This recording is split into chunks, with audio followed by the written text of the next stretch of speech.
are the family. We are the family of wild nobility. We are the family. Hey! We are the family of wild nobility. We are the family. We are the family of wild nobility. We are the family. And madness seems underneath. It seems a bit too white. But down below our clothes you'll find our suffering delight. No method in a madness, no. And people are the future, yeah. And ant music is our banner, yeah. We are the people, the wild nobility. We are the family. What's up, guys? Just listening to some Adam Ant terribly singing along. Also messed up the 2 verses, but how is it going? How are we doing? How is everyone doing? Those people who are Adam Ant fans or not, kind of seems like an Adam ass, but that's okay. That's okay. We'll forgive the guy. So I have some news today, and also, you know, we're in the backyard because it is about 42 degrees Fahrenheit, 4 degrees Celsius, and we've had one frost this year where like ponds and stuff had ice that was sturdy enough to pick up. Other than that, we had like a little bit of ice around the edge of small like bird baths and some frost on the grass and rooftops on the top pitch, but that was really it. So today I figured we're doing a little early stream. If you're in the States, great, welcome, glad to have you. If you're overseas, maybe it works out a little better at this time, maybe a little worse. Kind of depends on where you are at overseas. But regardless, you're there in Scotland. -6 in Scotland. All right, I can't get it right. My grandfather was Scottish, and he was Northern Scottish, and even after 90 years in the U.S. when he died, he was born, and then at the age of 2, he moved to the U.S. Family was too poor to make it onto the Titanic, so they came over on a cargo boat and like paid to have a family with like 5 kids, a mom, and my great-grandfather, all just kind of crammed in there. But literally they couldn't even afford the poorest section of the Titanic, and they left like 6 months later. And they ended up in Toronto, and then they moved to Seattle. That was the plan the whole time. Don't know why they came to Seattle in 1915 or whatever it was, 1914. Anyways, how are we doing? How's everybody doing? I have some news, and then I figured I'd answer some questions. But first I figured I'd say, hello, governor. Just offend everyone equally with all these accents. Let's see. They caught a break missing the Titanic. Yeah, they sure did. Hey, Alex, when are you coming back on the Aquarium Guys podcast? Robert.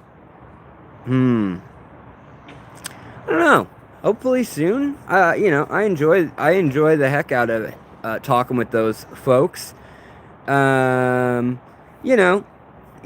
I had like an epiphany that just hit me like the other day. Actually, it was last night. Actually, it was this morning, kind of last night. It was the middle of the night. It was a wonderful night.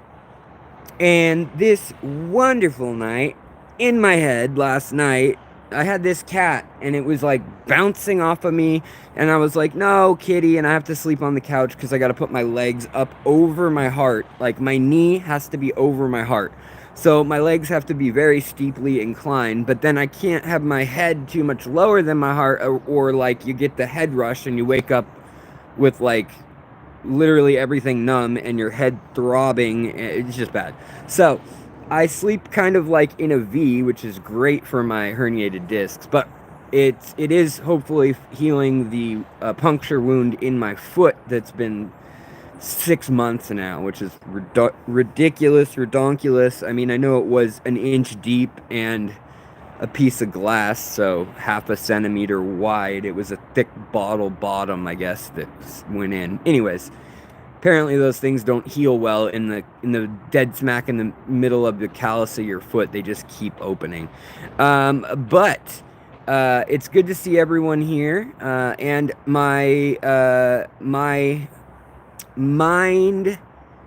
thought that came to me in the night, like a raven, like a cat jumping on top of me, and bouncing off my head while she jumps up onto the fireplace mantle using me as her springboard, meows, and then jumps back down, hitting me in the nether region rather than the face this time. So I just literally had 2 or 3 blankets over me, and I just put my arms like this, thinking she was gonna jump on my face, and of course she just hits me right in the lap, like with all her force jumping off the mantle. She's only like 5 or 6 pounds now, but still, I don't know. Do some math, guys. That's like a cat falling 4 feet, jumping another 3 feet, and then hitting soft tissue at a ratio of G equals CA with T divided by C squared or something. But yeah. So the thought I had, I really dragged this out, didn't I? The thought I had was that, you know, I've had the channel, and YouTube congratulated me just the other day, yesterday. They said, you have been consistently posting, and you have been a channel for 8 years, and you've been monetized for, or part of our creator program now, for 7 years. Because actually there was like 9 years. I was kind of like, I posted a few things, took all those down. None of them were like consistently, they were just like home movies, and I had some way back in 2011 or something, videos of my guppy lines that were like 20 seconds long back then, when, and like whatever, 420 or 460 pixel, whatever it was, bad, whatever my digital camera would take video of back at the time. But anyways, yeah, Skeptical Aquatics, I agree with Stephen P. I do like the channel.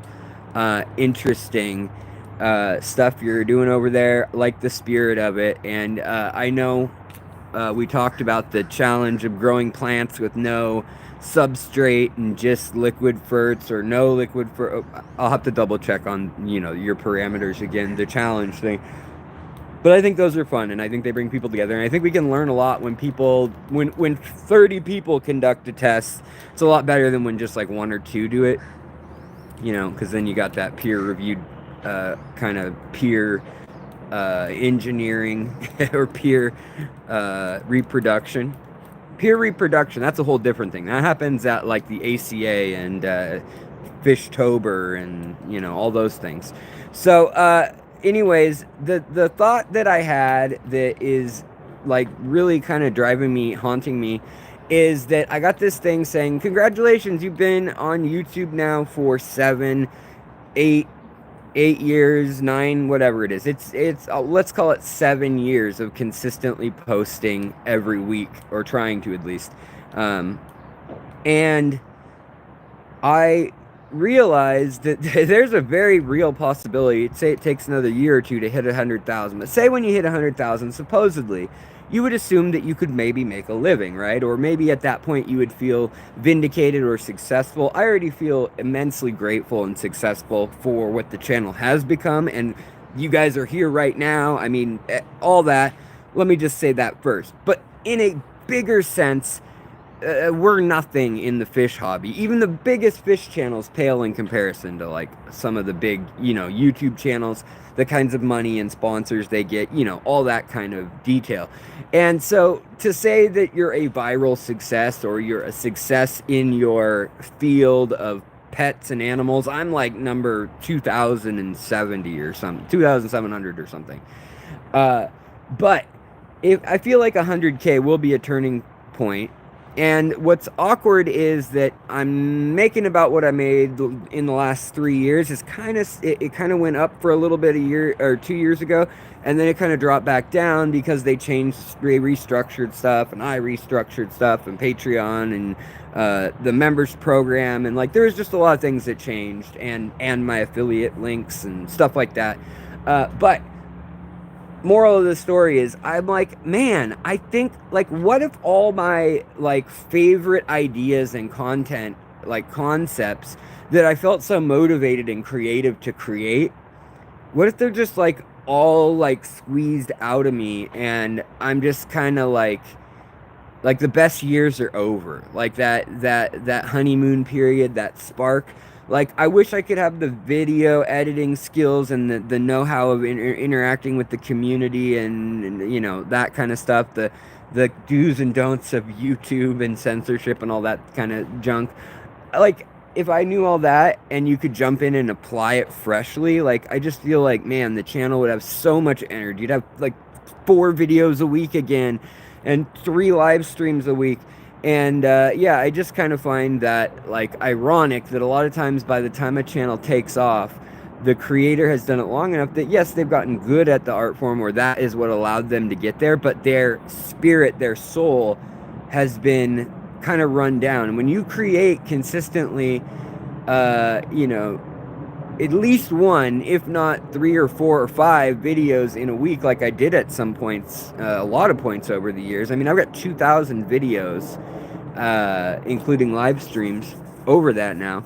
And I feel like you touch on so many things, you forget what you've already addressed. So it's time to like probably go back and recover or cover differently the things that I already touched on, say, I don't know, 6 years ago or something.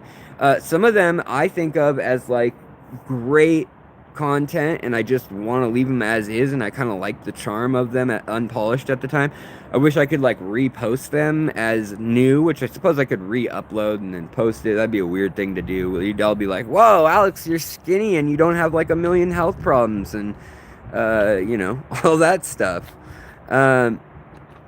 But I guess you can go back and watch things, and you can watch like jaded and like bitter me in the future. So get ready for that. No, I'm just kidding. I'm still having fun. I think there's so much to cover in this hobby. It's never going to get old. And speaking of never getting old, I want to say hi to everybody because that never gets old. Moose, good to see you, buddy. Kevin, good to see you. Hydrocooled Carrot, always good to see you. Stephen P, 2003. AQUATIC, good to see you. Absolutely revisit old topics, condense them to appeal to the current attention span. Yeah, I know, like my old 20-minute videos, now I could easily get those into like 12 minutes, no problem. Yeah. Jack Barlow, what's going on? Skeptical Aquatics, House of Pisces, SS Guys. I don't know what the SS Guys is up to. I hope it's a SS sailing ship. Miller, I don't see any fishing going on right now. Well, there probably won't be. You know, I was trying to fish for my Kythit Danios, my Devario Kythit. The second I get my net, they hide. And I'm like, there's not even a good place to hide in my new aquascape. Like, where the hell did they go? And they're like underneath the curled bulbitis leaves. They get in one, like each one will find a little nook, and they'll get in the little curl, and they'll just kind of hold still and like barely tread water in the curl of the leaf.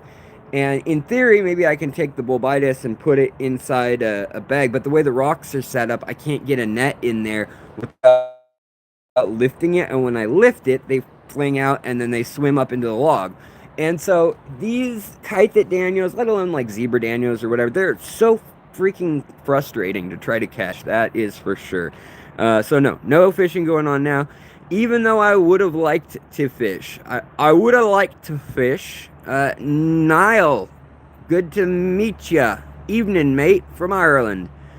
Avon, what's going on? It's my brother Dylan Doe's birthday, but he goes by Dill. Can you send him a happy birthday? I know your Trixies. That's cute. Sure. Hi, Dylan. Donahue, we're not gonna play your little games. Kevin, hello. Sparky the Caveman, like that. That's a great name. Nirvana Aquatics, going back to work. That's cool. Talk to you later. Kara C, what's up? I think later today I'm gonna go up to Aquarium Co-op and their flagship store is like 4 miles from my house. See what's going on. They have this huge expansion. I'm hoping they start carrying weirder and more unusual, maybe rare care species, something like that. But really, they seem to carry like bread and butter, just like your typical stuff, which kind of makes me a little sad. But sometimes you get to steal, essentially, the prices they put out. Sometimes Corey will drop off like extra fish that he's done with in his fish room that he's just like over, or he's downsizing, or I don't know what he's doing. But a lot of times you'll find something weird like a wild Molly strain that he paid like $100 for, and it's just like in the discount bin, and it's a little silverfish, and most people are like, ugh, that's ugly, I wouldn't even pay $1 for that. And I see it and I'm like, yoink, and find a treasure. Hey, thank you so much, DM Aquatics. Jim Aquatics, gifting memberships, giving the gift that keeps on giving for a month. Thank you so much, buddy. For all those folks coming on board, you can ring my bell, ringing my bell. Thank you. I appreciate it. Really, that is very kind of you. Very thoughtful. And for the others, the new folks that are members now, you got all these podcast episodes, audio-focused episodes, plus some other extra episodes. Go to the community or posts tab. There's also a playlist that's now available to you, plus just weird posts like when I have surgery, like my wounds, and like nasty weirdo stuff that maybe no one other than people who are like my actual friends, they don't want to see it, but like, I'm like, hey, who wants to see it? And there's like 2 weirdos out there like me who think it's interesting. Let's see here. My dog been chilling in his bed all day, like homie vanished. Yeah, it's a good dog day. 28 degrees Fahrenheit in Michigan. It's downright warm. Dude looked for an hour in a 10-foot perimeter. I cannot find it. What are you looking for again? I have such a weird question. Have you ever had a fish straight up vanish? Yes. I was drip acclimating 2 gudgeons. There's only 1 now. I would look really carefully on the floor. They literally can, gudgeons, like peacock gudgeons, for real, can like get away on the floor and unfortunately then dry out, but they can move probably 20 feet from the tank if yeah. And unfortunately, a lot of fish, when they hop out, they also they get carpet, or if it's like hardwood, they may just get debris and lint and stuff on them. A lot of times you don't even recognize them as fish, and they're up against the edge or right underneath a chair, like right against the leg of a chair. I've had that happen a lot of times over my lifetime, over the last 30 years. So I hope that didn't happen. I hope it just like buried itself in the substrate. But peacock gudgeons are also kind of like cave or tube spawners. They like to like use existing snail dens or worm or other kinds of dens in flooded kind of deserty or riverbank environments that are sandy and dry, and then they'll actually like reverse themselves in there, and that will be their little attack hole, and they'll pop out and they'll be like nom nom nom nom. They're kind of like micro ambush predators. Daniel Ingalls, hello, and also Amber Pepper, good to see you. Robert Hendrickson, my wife thought I was listening to Pauly Shore ramble about fish keeping stuff. Oh boy, do I sound like Pauly Shore? He's gotten really right wing and like kind of like jaded about everybody, and he's like everybody kind of talks about his mom now more in the industry, and like what a figure she is at the comedy store in LA, owning it and controlling it and all that. And I feel like he kind of was like nepo comedy baby. Johnny Best, what's going on? You're around in the morning already? Good God, my man. It's good to see you. Flying Mouse Aquatics, Mousy Files, what's going on? Good to see you. Welcome to Lurker. Love all the new faces in the new year. Y'all better be getting in shape. Y'all better be eating better, or else the boogeyman will come and get you. Kent A. J. DK.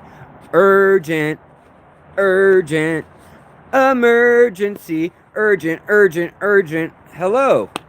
So, news.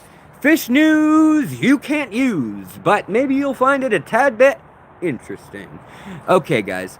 Oh, we got Jesus Lara. What's going on, buddy? Hey, Alex, I have Berta with fin rot that I am currently treating, but but I want to do the routine maintenance. So should I wait for the end of the meds to do their stuff before trying to do anything? Yeah, I would wait. Let the course of the maintenance of the meds do their thing. This is kind of why quarantine tanks are nice, especially like with the betta. You can use like, I like using like an actual gallon jug and just cutting like for milk or water and cutting the top like, you know, that much off so it's big enough I could fit like a little net, the smallest size net in. And I think that those are really good because then you can measure and you can quantify the medications by gallons pretty easily. So I like that, but we'll see. Polly's Poor Tale of Richard Simmons was all time. Yeah, no, that was really quality stuff. Andy did something else that I'm trying to remember that was like really Pauly Shorey, but it was like some like dude you're getting Adele. Like it was somebody that like deserved to be a space cadet made fun of kind of thing for their stonerness. All right, let's see here. Pale Monchi, hello. Sparky the Caveman, how common is skinny disease in silver caliloach? How do you treat it? Usually those are protist and or annoying little things like giardia, you know, very small parasites that are difficult to kind of treat, difficult to flush out. Generally praziquantel and a few rounds of it, or if you've got it, levamisole or Fritz Expel P. I know Aquarium Co-op sells it. Those are kind of your routes, but yeah, there are a lot of kind of mysterious wasting diseases or failure to thrive. The other thing that like Dan's fish, Dan was telling me was that you can kind of not feed them sometimes when they first get to your aquarium.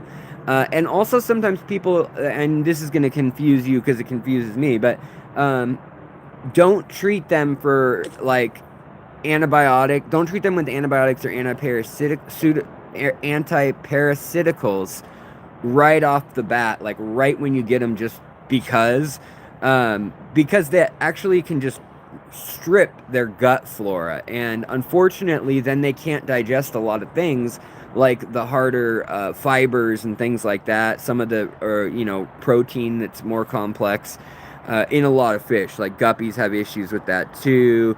Catfish like farawallas and autocinclus can have issues with that. And then there's a whole like new research field that Rebecca Bentley over in the UK, she's got a channel where she touches on this in the Loricariidae family in particular. But like the idea that a lot of bacteria, fungi, archaea, and protist can't be broken down and used as nutrients just by eating like a spoonful of it. So these fish that graze on algae and biofilm all day work with their gut flora and fauna, and some of it's actually like little organisms more complex than bacteria or fungi or anything like that, and they're actually making different molecules and compounds. For instance, they may make an amino acid that then another gut biome makes or eats, and then that makes something that is digestible. So they're finding that there's a very, very complex network going on there that's really kind of interesting. Ashen Walls, what's going on? The 186 element, what's going on? I'm hoping you're feeling better. Ashen Walls. And then Silent Mandible. That's a very cool name. Alex, do you have any experience with diving beetles, specifically Troposternus? I don't. I have I've kept some local ones years ago. Was kind of interested in keeping some in my ponds, and really they're just buckets and tubs and random containers, barrels, stuff like that, trash cans. Uh, you know, I've kept them with like bass, baby bass, and things like that that are gonna eat them basically. They do a good job at avoiding getting eaten in a lot of cases, especially like the black ones that can kind of hide in the substrate and the algae and all that kind of stuff. From sunfish as well locally. But the ones I want are the sun, like the golden sun colored sunburst diving beetles.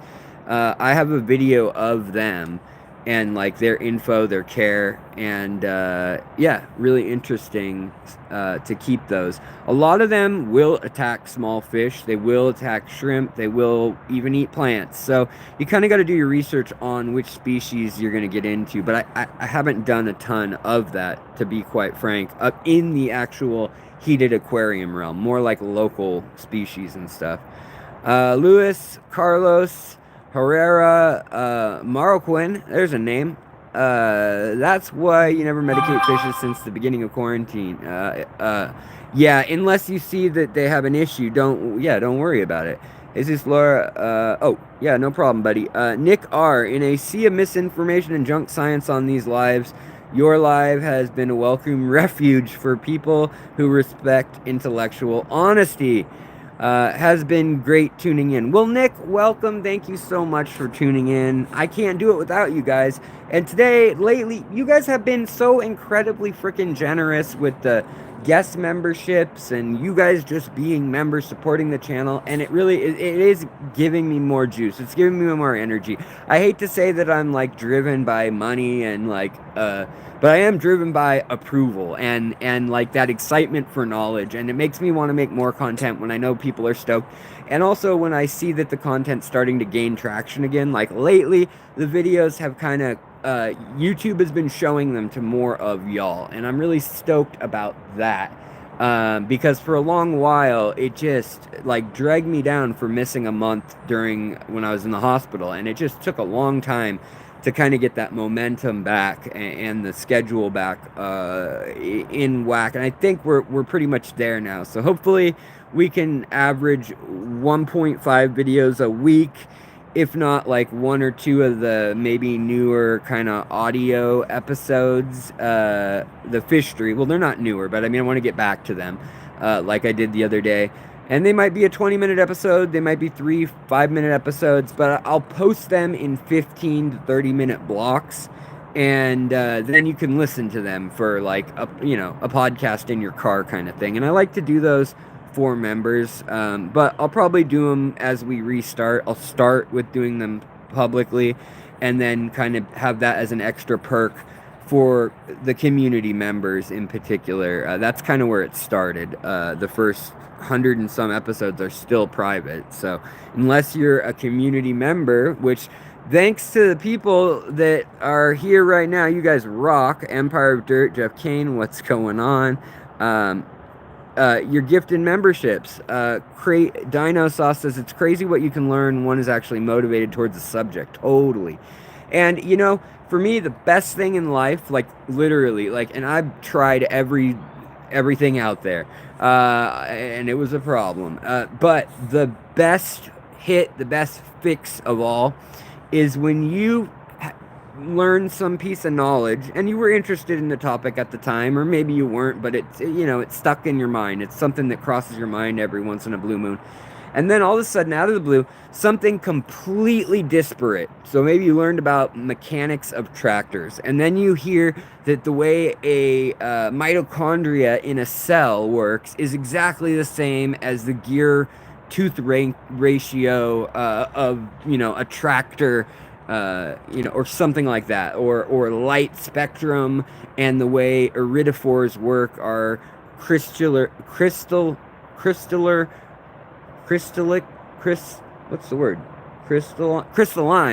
prisms that are in each and every little bubble in the skin, in little single cells of that need to form in a vacuum of this fluid that has no pressure in it.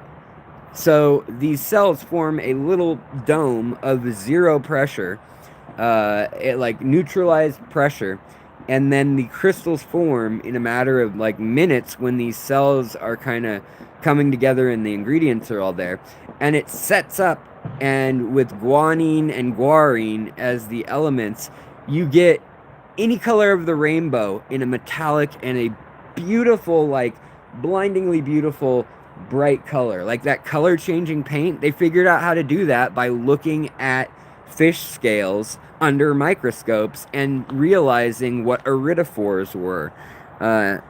Let's see here. Beast from the East gifted 5 memberships. Thank you so much, buddy, and welcome all you new members. Alex, curious what you do for work. Love the channel. Cole, so this is my work. Unfortunately, I definitely qualify to be on disability. My doctors have said, get on disability, get on disability, get on disability. But I really have a aversion to it. I don't know why. Maybe it's a stigma. I don't have any problem with anybody else on disability, but I got hit by lightning 6 years ago now, essentially. It'll be seven years in June. And it broke my back in 2 spots, fractured 2 vertebrae. It didn't like break my back in half. I have 5 herniated discs, but then I also have lupus, an autoimmune disorder that causes my soft tissue to flare up. And I've ended up in the ICU. In the last 2 years, I've been there now 3 times, on life support twice. And that's pretty scary. I'm trying to get out and do things, and a very real reality that I'm kind of facing is that, I was a graphic designer and a tattoo artist and mural painter, worked for Trader Joe's doing their labels for a while and stuff, and locally their signs, and when they'd open a new store, they'd send me to do like wood cutout and then paint on that as a mural kind of thing. And then murals all over Seattle, Portland, Vancouver, Paris, London. So for a long time, art was my thing. After the lightning strike, something just didn't click anymore with art, and I like, it didn't give me this satisfaction where before I had to do art. It was like flowing out of me, like this universe that I tapped into when I had like a brush or a pen, and it just like, I had to do it every day in some way, or I had this like built up tension. And now I feel that way about kind of learning in general, and like being with nature or observing nature and just sitting for at least like a half hour, an hour, and observing things and trying to clear my head just by hyper focusing on nature. If I don't do that, I start to build up like anxiety very quickly, and I already suffer from really bad anxiety attacks, PTSD from past issues as well. Before I had all my autoimmune issues, I did a pretty good job of screwing myself up as a teenager and as in my 20s, being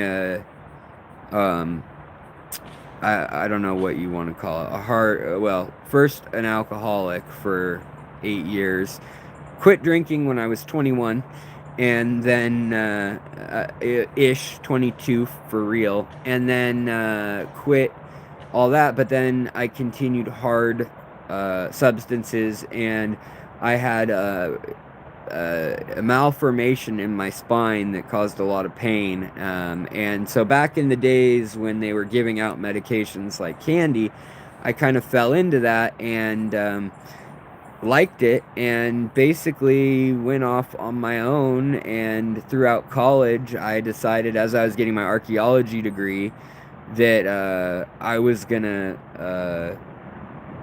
just acquire stronger stuff on the street that was the same as like my copays had been. Then Obamacare kicked in, and I wasn't under my parents anymore. Didn't get like subsidized insurance like that I could buy through my dad's work or whatever and then pay him. And so actually my insurance was really good for a while with that Affordable Health Care Act thing, and that got me kind of looking on the path of the straight and narrow, and now I've been away from all those things. Haven't even, I mean, I've tried it a couple times, but I haven't even used the wacky tobacco in, I mean, maybe with 3 exceptions of just a little here or there, it's been 15 years. And my sobriety date, as I would call it, there's been interruptions, like me being on a morphine drip in the hospital, but I'm not going to say anything about that because I was on life support and didn't even get to consent to yes or no. But I will say that, this is a part that I haven't talked about for maybe a year or two now, but it's something I want to bring up. It's part of my life that I like to talk about and share about, because it's definitely been long enough that I don't like see it that way, but I definitely see it as something like that I'm afraid of, and especially alcohol. I mean, it'll be almost 20 years. In 3 years it'll be 20 years, so I mean that's 17 years of no alcohol. And yeah, it was hard at first, but then it got easier and easier, even though it's everywhere. Now, like, my wife drinks. I go to bars with them all the time. I just get root beer or water or whatever. But in any case, I just wanted to, I want folks to know that, like, the aquarium hobby, there are so many reasons for it. But, I mean, PTSD, whether it's soldiers or abused children and women and people, whether it's people who've experienced just great hardship, refugees, things like that, people who've been incarcerated for long periods of time. There's a lot of people who could use a lot of healing, and it's not just physical things, but I think the aquarium hobby has a lot of power and potential. And in our hobby, there's definitely like, a third or half of the people who have none of those quote-unquote problems, or at least they wouldn't say they do. And I would say 2/3 to a half on the other side of things have those things somewhere in their past. And maybe that's like the general population breakdown, but from what I've found, a lot of neurodivergent people, specifically like autistic, as well as specifically people who are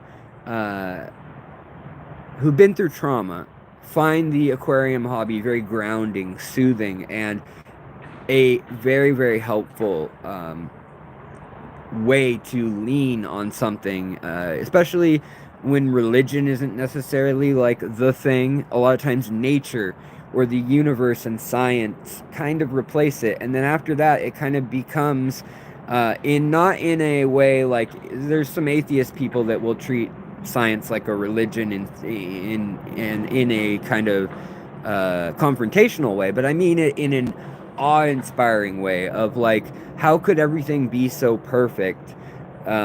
Maybe there is something at play bigger, or a rule or a theory or a god or another universe or whatever, another dimension, but when you see all the connections and you start learning and making the connections, you either see a creator that is incredibly powerful and incredibly deep and just wise, and it makes you smile at the crazy quirks and weird things that, like, the way they sometimes unfold. Like, the least likely way to get something done can be like, sometimes the most right in front of our faces, and we just don't do it because it's counterintuitive to most people.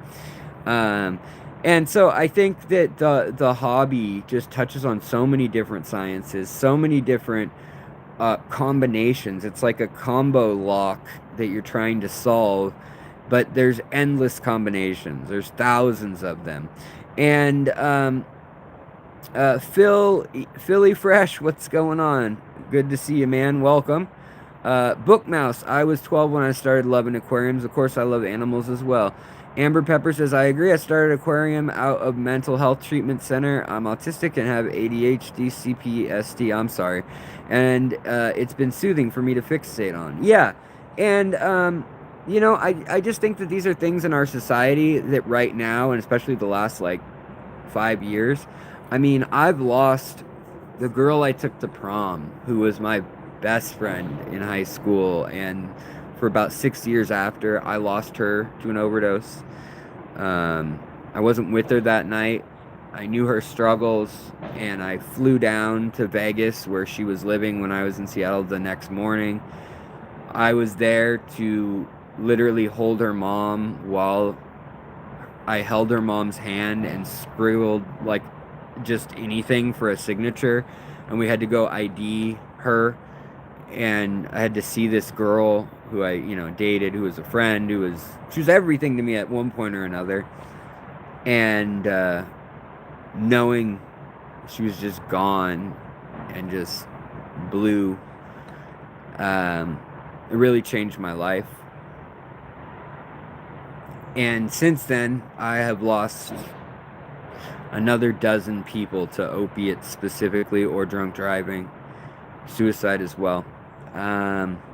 And so I think it's important that we destigmatize these things. I hate that this all gets demonetized. Like, I know this will get demonetized, this stream now, because we talked about it. And that's a shame when this platform claims that they're all for,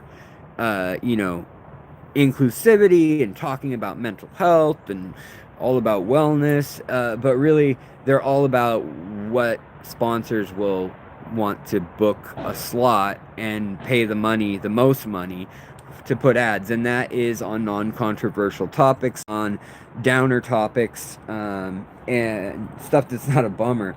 But I think, like, I would happily do like a weekly sort of AA, although I wouldn't run it as such, but more, just a group for people using the hobby as a meditative or emotional support tool, almost like an emotional support network or emotional support animal.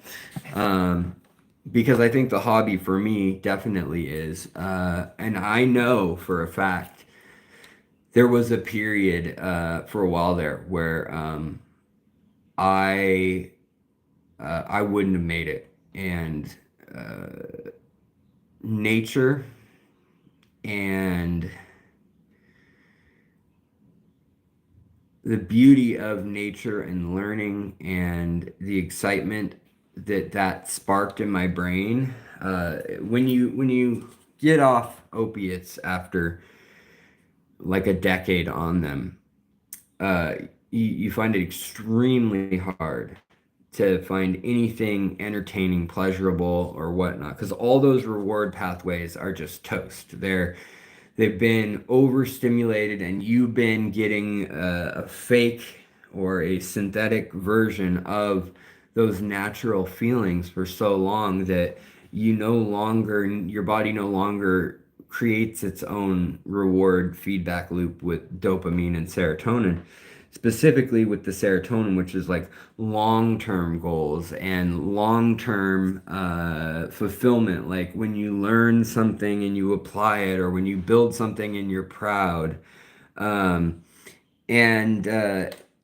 that was gone for like a year or two. And to stay away from all those things while that and my physical pain is unmanaged and just wildly painful, not sleeping because of the pain, and I'm sure because you used to be so slowed down, and then you kind of amp up the opposite, and still I get that way years later, over a decade later.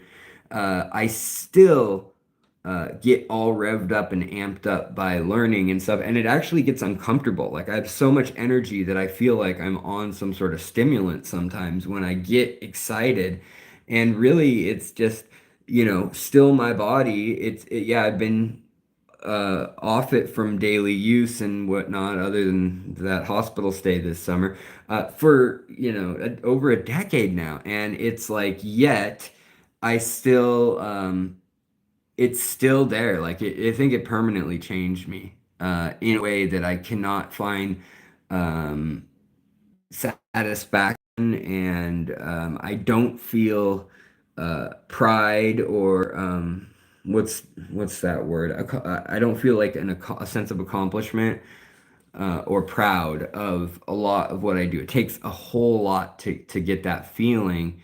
And hopefully, it's working its way back. Definitely, I love the little sparks of it. And for me, when we talk about fish, when we find a new fish or see some new behavior, or, just for yourself, not as a species, as the scientific community, but that all, it just, oh,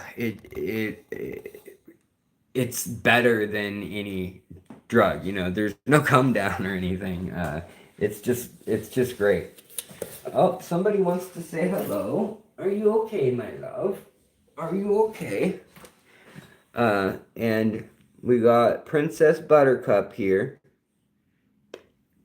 Buttered stuff. Buttercup. Buttered stuff. And by the way, I don't disparage anybody who has drinks, smokes, whatever. Whatever. Do whatever you want. Do what makes you happy. But for me, it made me happy for a while, and then it just didn't. And the problem was everyone around me was dying, and everyone around me was hitting rock bottom, and I never did. I just kept going to college. I kept doing things, and I just kept doing more, spending more money, but then I'd just get another job or whatever. But I was just burning the candle at three ends, and I'm sure physically that wasn't going to last forever. That horse was a diabetic, that's right. That cat was a diabetic. Butter and stuff. What's wrong? Why are you? Oh, you want this. You want this. You want the papyrus. She loves to chew on any plant in our lives. Yeah, oh. No, back to the family. All right, guys. So, yeah. All right, guys. So, I wanted to do a little rundown of some news briefs that I'm probably not going to do a whole episode on, but I thought they were interesting tidbits, notes, and so take a note. Let's take a note. I gotta get off my foot for a second here. So let's shift gears. And let me charge the phone so we can have a conversation. Let me know if it does your experience get better or worse when I switch over to Wi-Fi. Hold on. Are we better? Are we worse? What is going on? Fish Dreams, what's up? Good to see you. My cats chew on plants too. I want to grow stuff out of the tank, but it's hard to find pet-friendly ones. Yeah, for real. And the cat always wants, like, the wandering, what do they call it now? Dude. Wandering Jew plant. And, like, I have a silver version. I have a red version. I have a pink version. And she wants to eat all of them. And it's just like, or pothos, or anything for the holidays. She'll eat it. And it's just like, little kitty, why do you have to eat all the stuff that you really shouldn't, that's not good for you?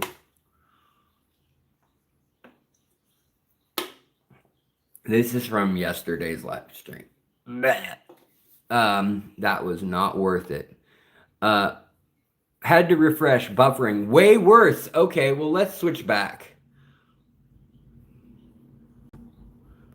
Better, because Comcast, I'm gonna just rip them a new one, because I pay $150 just for internet, and it always sucks in this neighborhood. It's really, they say like 300 megs up, or 300 megs down, 50 megs up, and it's never true. I never get anything near that. So my cell phone, though, can, but it kind of maxes me out and then throttles us.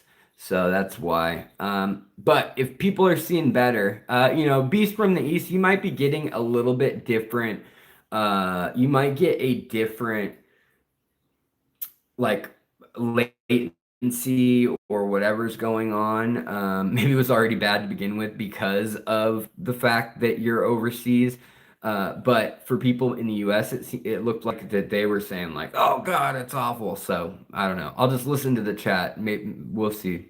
Thanks for posting some stuff, Mr. Coro. If you guys want to get some fish, Dan's Fish, Shrimp Envy, Aquachar. Those are some affiliates I haven't mentioned in a while. But of course, Aquatic Arts and Moonlight Aquatics, all that stuff is in the description or on the chat right now. And that's all stuff that's great. I don't know if he's still doing it, but you might be able to still at least get one layer of buying a gift card with my code at Moonlight Aquatics, which is $90, and it's a $100 gift card. Then when you use it, he was letting people get another 10% off. So they were really getting 20% off, but that was up through the first of the year. So I don't know if it's still going, but worth inquiring if you're curious and you want to stock up. I know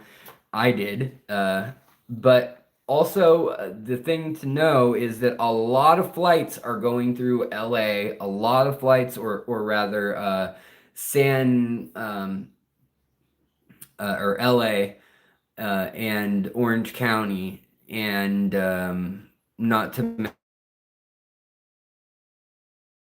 places like Indianapolis, Texas, and Kansas City, places like that, that they literally like they're on fire or they're under snow or they're having terrible time all around the country. Seriously, yeah, pray for LA. I send my, I don't want to say thoughts and prayers, but I send my real, you know, hopes and positive thoughts for hoping that they can control things enough to avoid the loss of life. The houses are a bummer enough. But yeah, I think there's a lot of in northwest LA, there are a lot of warehouses and things. So there are also things like you just asked, how close is Boost Plant? I don't know exactly where the fire is, but it grew to 30,000 acres, I believe I heard overnight. And that's in less than 48 hours now, I guess. So really, really scary stuff. I think they said 2 or 3 thousand houses are already burned down. This is not like a forest fire or a wildland fire that's just burning and like it comes near a town or some houses, some ranches. This is like burning in the suburbs, and the embers of a house fire are literally hopping to the next house or the next block, and then that goes up and the firefighters can't contain it. Back in the 1920s,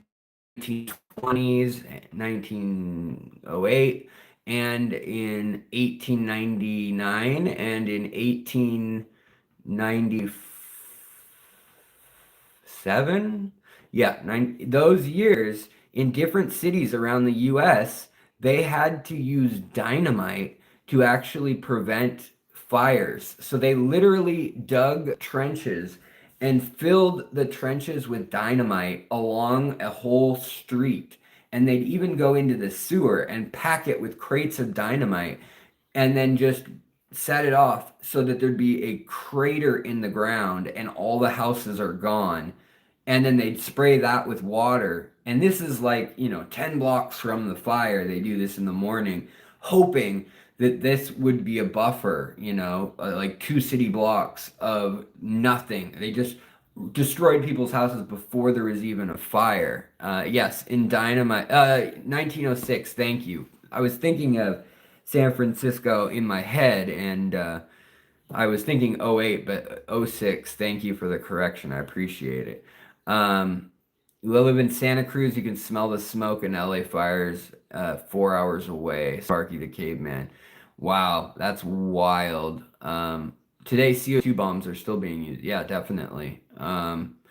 So, Jake the dog. Right on. Thanks. Philip Skipper. Hey, what's going on, buddy? And Aquatics. Hello. So I wanted to end the episode or cap it off with a little bit of news. So we have a new research paper out of Japan, and it is on how Medaka rice fish mate. And it turns out that the males are really frisky, and they are willing to get jiggy with it and clear their fire all guns at once and explode into space, as Steppenwolf once said.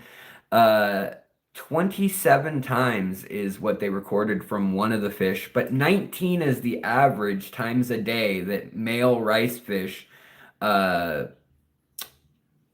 don't secure their load and lose it. On their truck while they're driving down the streets. Now, females, they get eggs and they carry them on the outside of their body. And then over time, the eggs have this kind of sticky, if you look at them, it almost looks like Velcro or little fish hooks. And then some like slime around them, and one strand that has all these little hooks on it that are sticky. And they try to, after about 2 or 3 hours of having the eggs on their belly every morning, they try to swim around the plants and get it stuck or onto a leaf or a stick, and then it catches and then hopefully pulls away. Well, as this is going on, the males can either do their fertilizing once they see the clumps of eggs away from the female, or they can try to do a drive-by and kind of spray it out into the water and hope for the best. And they found that in the first three ladies of the day that the males try to successfully fertilize, they let 50% of their sperm go, their milk go, in those motions. Sometimes that much goes in the first attempt. So it literally just you can see a little puff of a cloud float by, and hopefully that is, millions of cells or whatever, thousands of cells. And they're gonna do their thing and fertilize the female's eggs. Um, running water. Yeah. Nathan for fish, hello. And so I found that interesting, but the quality then goes downhill all day. So the type of material and the baby batter decreases all day. And logically, the females that are least reproductively fit are last to be mated with. So this also means that the females may not have been fertilized yet, their eggs or the eggs wherever they left them. And that means that the least productive or least attractive females as well, least fit, may not get their eggs fertilized, or that the most the dead ones and the ones that swim in circles and the ones that hit their heads on the wall all day, that's what's left for those ladies. And those eggs are a lot of times not they won't go to term. And so a lot of times in the study they're saying that the females that are over the hill, that are just too old for spawning by male standards, and also they start having issues with copying errors and birth defects and things like that. The males kind of naturally just don't bother fertilizing them, whereas a young female that is highly desirable, it may be the fact that it's all the males in the tank give it a go. And so she may get fertilized by 15 different males. And if she has 20 eggs, in theory, she could have one from every boy. One for every boy. Yeah. Or two for every girl. The song? I don't know. Anyways, other news that I thought was interesting is the state of Washington, where I live, the state of Washington ruled that no more Atlantic salmon, no more any salmon are going to be pen raised out in the Puget Sound or our salt water out in the ocean. We have had a couple notorious breaches where literally, I think 100,000 or 48,000 in another case, salmon escaped and could have interbred or mixed or even taken over salmon runs or whatever it may be, communicated diseases, all sorts of issues at play, but got out of their pens before anything was approved, and also before even it was required to be checking on, what pathogens or what illnesses they may have on a consistent basis. So when they realized that these safe places or these safety precautions weren't in place, uh, it became a big issue. Also, when on the day of the eclipse, the big solar eclipse that happened 4 years ago, 3 years ago, 5 years ago, whatever it was. I guess it was probably almost 5 years ago.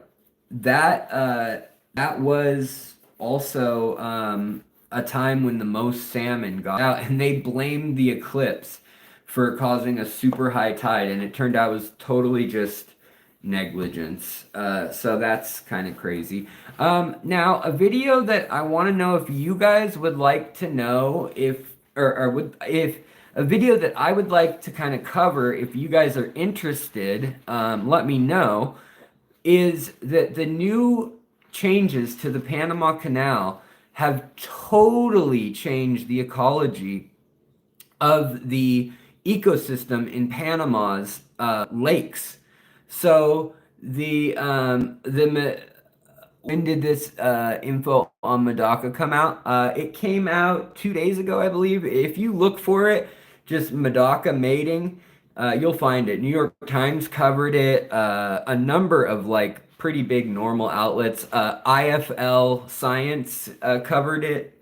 So yeah, a lot of people covered it that are pretty big outlets, not just science ones even.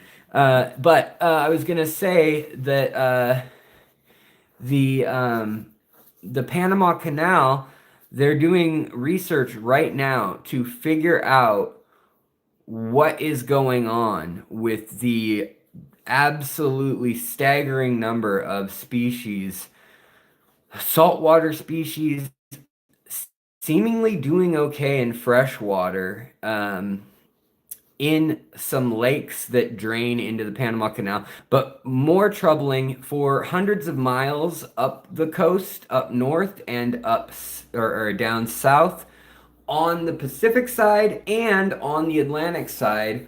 They are seeing species from the Atlantic entering the Pacific and from the Pacific entering the Atlantic. Now, before, there were a total of like 7 species that had made this journey successfully. And in the Suez Canal, you had Mediterranean, for instance, you had the Mediterranean get jellyfish from the Indian Ocean. And in the Mediterranean, there were no big sea turtles that were there all the time to eat the jellyfish predominantly. So the stinging jellyfish have taken over, and a lot of fishermen and things get them in their nets and then they sting them, and they're not deadly, but they're a pain in the butt, and they can just explode in numbers. And off the coast of Israel, Egypt, Morocco, you name it, Lebanon, they are becoming very problematic. And so it's things like this that we don't even have like a protocol or a plan for. And the Panama Canal expanded to be able to take on the super tankers, the super class of them from China. They're like these extra huge ships that are, I think, like, don't quote me, but something like 200 feet wide instead of 150 feet wide, like the biggest ships before it were. And there's 2 biologists in particular heading it up saying, like, holy smokes, we need to do something. Not only are different fish getting into different oceans now, but we're also seeing some brackish water fish taking over habitats. Used to be tilapia and peacock bass were the predominant fish in the Panama Canal fresh waters and the freshwater lake that they built the Panama Canal to connect to. And then the boats drive through a big lake that has some salt water from every time they open it, the canal one side, and then it kind of flows out the other usually. Well, it turns out now that the lake has become brackish pretty consistently. Sorry guys, I just got really itchy, like something came over me. It might just be allergies from the kitty cat. So, anyways, I think it might make an interesting episode. So it could be a lot of craziness going on. Uh, yeah, definitely. Regina Winsbury, that's definitely true. The Panama Canal probably would not get built today. Although there's a lot of billionaires and big companies that want their money and their trade and need it that way. So who knows? Now, another little story that might merit its own episode is that after 12 years of no direct imports into Europe, into Asia, other than black market and illegal, the country of Guyana now has an exporter exporting fish. Now, before that, collectors would do it from time to time, and every once in a while they would fly, a plane from Amazonas or Manaus or somewhere in Brazil or wherever, and they would go get some and arrange with locals for them to have shipments ready to go to put in bags and fly out with. But a consistent on the ground exporter, shipper, and transhipper did not exist, and now they do. And so, like the SB, the Nanostomus SB or SBI, however you want to say it, which is the four barred and its lines go the opposite way of most pencil fish. That should be in the hobby for relatively affordable amounts soon. There's some plecos. There's also a lot of little cichlids and sevrums and viejas that will be in there. There's a lot of pike cichlids. There's a lot of earth eaters. Um, and I think that's all pretty cool. Uh, another one that I wanted to mention is that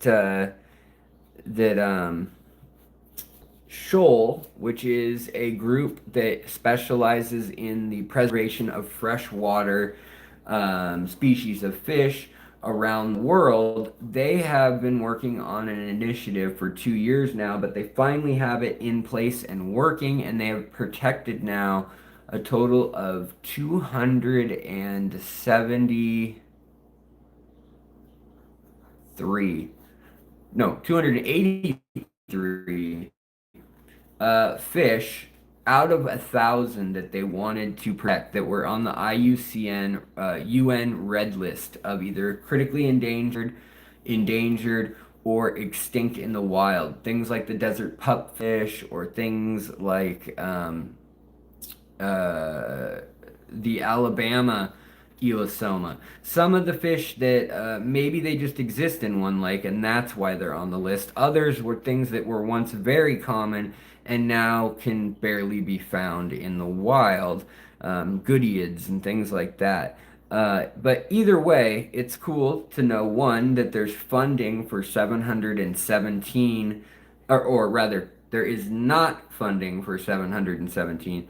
They still need funding, but there is one quarter that is already uh, being allotted funding from various countries, the UN, grants, universities, locals doing grassroots efforts, nonprofits like the Green Earth Alliance that Ivan Mikolji and I started, all his filming and his videos, which, by the way, if you haven't seen Ivan Mikolji's channel, IVAN and then Mikolji,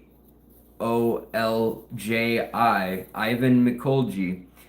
He is pretty much the only person consistently and for 32 years plus filming underwater video and photos of the Orinoco, and he does it pretty much daily.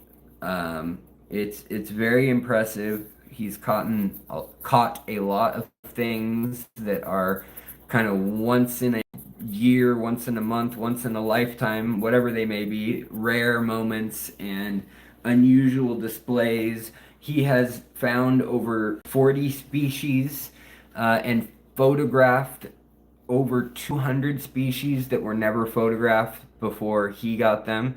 So, really cool. I'm proud to work with him, and you can check out a lot of his stuff online. But he's selling basically his life's work with that to fund more conservation, education, and preservation ahead of, problems. Charles, Wyan. Hey, Sketty, how's it going? Chicago River used to run into Lake Michigan. They dug through the hill for commerce. Mississippi, now we have invasives like grass carp being held back by an electric fence. Yeah, I know. That is a crazy area. I tried to get into that little area and talk to somebody. Another creator made it in there. Smarter Every Day, I think, is who it was.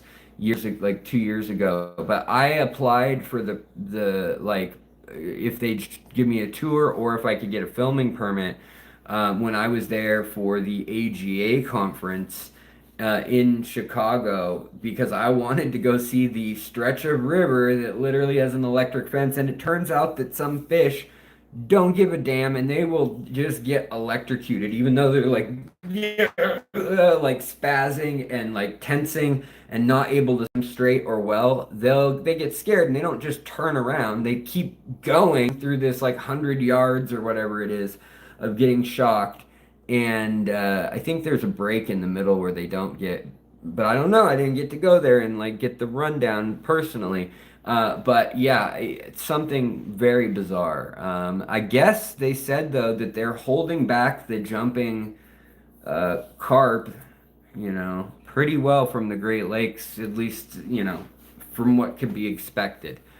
Uh, PCF Plants Critters Fish. Hello. I'll catch the stream later, my friend. I need some sleep. Everyone, subscribe, follow, comment, share. Content from Alex. He's a beautiful person. Oh, well, thank you. I appreciate that. And right back at you. You have a great night. Daniel Ingalls, what's going on? We used to have a lot of smelt coming through the rivers here in Michigan, but the numbers aren't what they used to be. You used to get them up by the netfuls. Yes. So there's also a funny bit of news where Donald Trump said a stupid fish that nobody cares about, or a stupid useless fish, I believe was the quote, that nobody cares about, that's already extinct, is stopping or preventing the California from getting access to water. And it was in response to like farmers and irrigation, but maybe it was tinted towards the fires going on when he said it a bit too. Even though it doesn't work like that, it's more complicated than that. No, the fires aren't linked to any allotment of water that's being held back for fish necessarily. However, yes, the hazelnut and large almond and tree nut crops in the valley have been held back somewhat in Central Valley and Salinas Valley, California,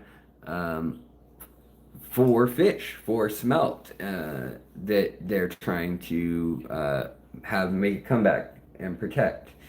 Also, what else do we have? Okay, so there is a new fish species out of Kerala, India, which obviously is a very active area for finding um, uh, new species lately. And oh, hey, Ashen Walls, how's it going? Do you have or could you post a community post with links to conservation efforts for us to support? Have my hands in the tank at the moment, but I will check back later. I have done one on nonprofits and charities that are helpful. I've definitely done a few live streams and like also like the Amazon, the Aquarium of the Amazons, or the Amazon. the Research Center for Ornamental Fish in the Amazon that Anthony Matrrial and his wife Renee built and are setting up, and I need to get down there eventually once my life is healed. But those were great. I mean, Shoal Project Piaba is pretty good, although it's limited to one species, and I wish they'd branch out and start doing more stuff. And then there's also the Green Earth Alliance, which we are now actively micro granting. So Ivan and I, he's on the ground in the Orinoco down in Venezuela, where labor is dirt cheap, and a lot of people were educated in, say, India or in the United States or Sweden or England or Switzerland. And then they flew back there in the 80s, and they've got these great degrees, just as good as anywhere else in the world. And then all of a sudden, though, the economy took a turn, and now some of them are living off as little as the equivalent of 80 US dollars a month.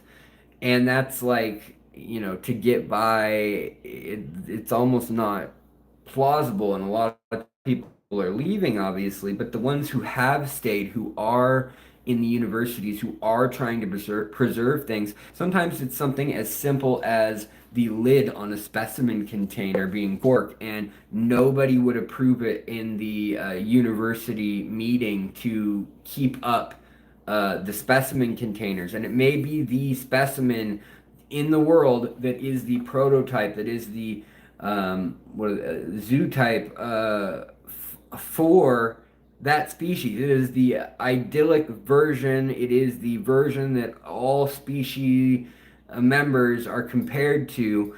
It's got the right amount of this, the right proportions of that, the right colorations and markings, and that is saved in these jars. And for instance, we were able to spend less than 300 US dollars to save over 1,700 specimens by replacing old cork with wax over them, lids from the 1800s and early 20th century, to just getting screw-on lids or vacuum, like canning type lids, and putting new formaldehyde in. And my buddy just went and did it on the ground with the grad students.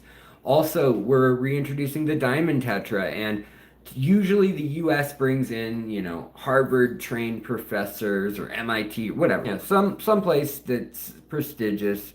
Sometimes it's not, but a lot of times they bring in these big teams and work on these things, and they say we're saving the whatever, and they have to pay, insurance for these Western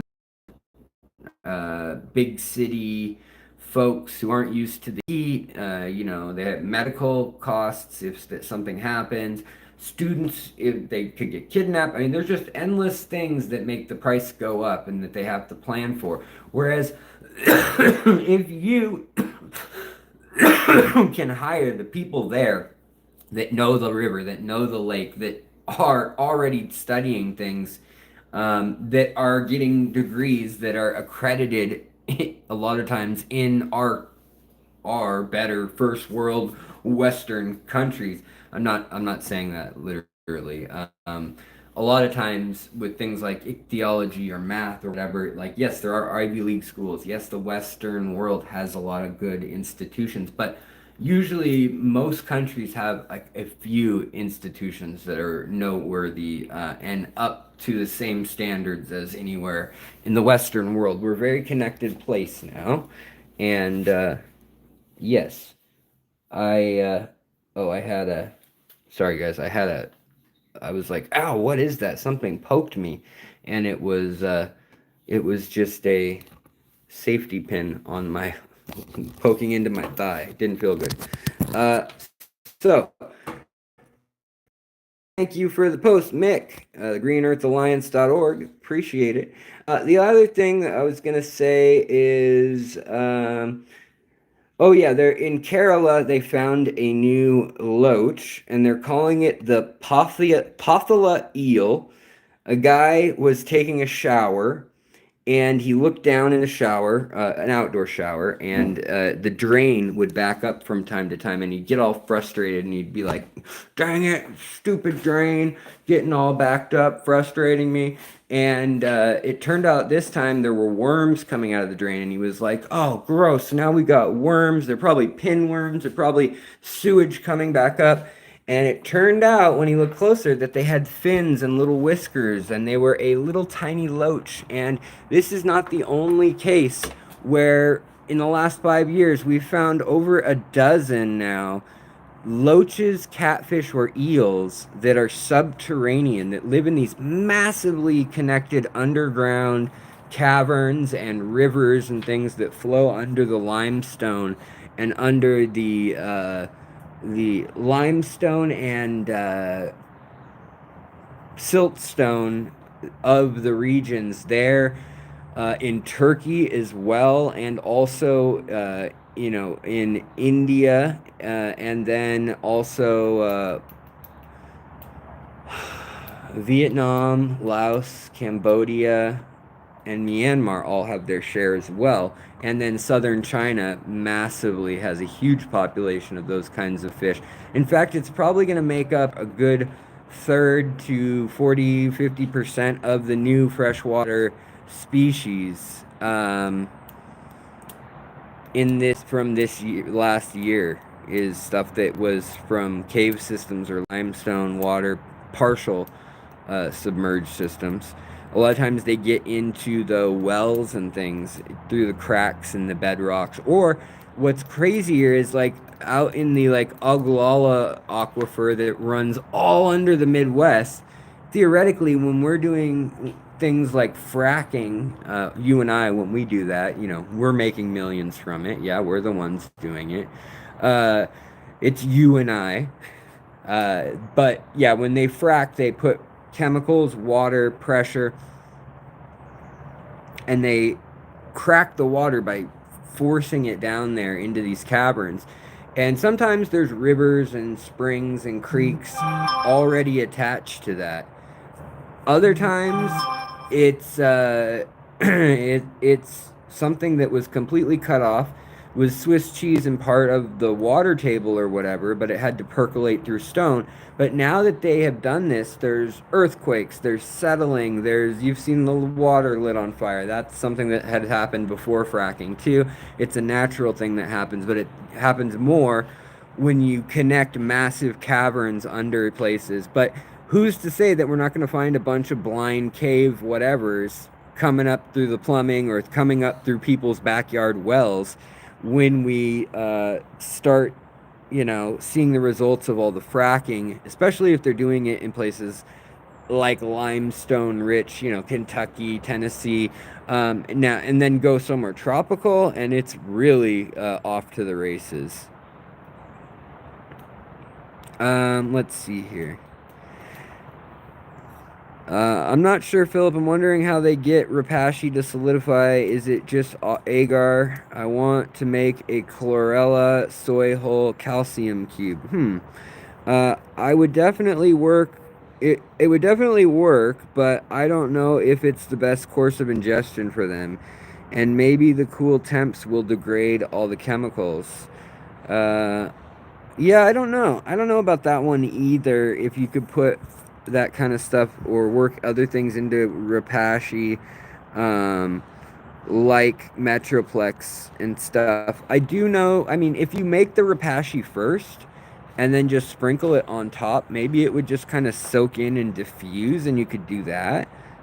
Perhaps that would work. I don't know. Did you hear about the alligators living in caves, swimming in bat guano, turning orange because of their acid? They're saying these guys are genetically different or changing. Oh, wow. Crazy. No, I didn't hear about that, but I'll have to look into it. All right, you guys. I am going to sign off for the day, and I hope you guys enjoyed this mini episode. I want to thank you all so much for watching, for being my friends. I must pay you to be my friends, or you must pay me to be your friend. And I hope that everyone has a wonderful day. Merci beaucoup. Gracias. Dankeschön. That's about it. That's about all I got. Domo arigato. And what's I used to know the Tagalog, but I forget it off the top of my head. Anyways, I will talk to you later, and I hope everybody has a great day. Thank you so much for your support, for watching, for clicking that thumbs up, and for turning your bell alerts on so you can ring my bell, ringing my bell. And I'm gonna leave the same way I came in, like a badass. And this is probably gonna be a demonetized. That means there are demons in here. Demonetized. It's a demonetized. Needs a power of Christ compels you kind of moment. Live stream. But we're gonna do a little Adam Ant with the.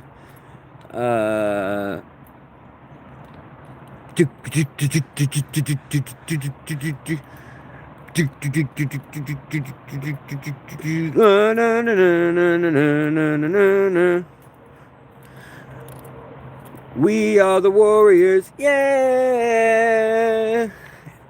And even when you think that yours is just a bit too white, underneath your dandy clothes, you're just a bit alright.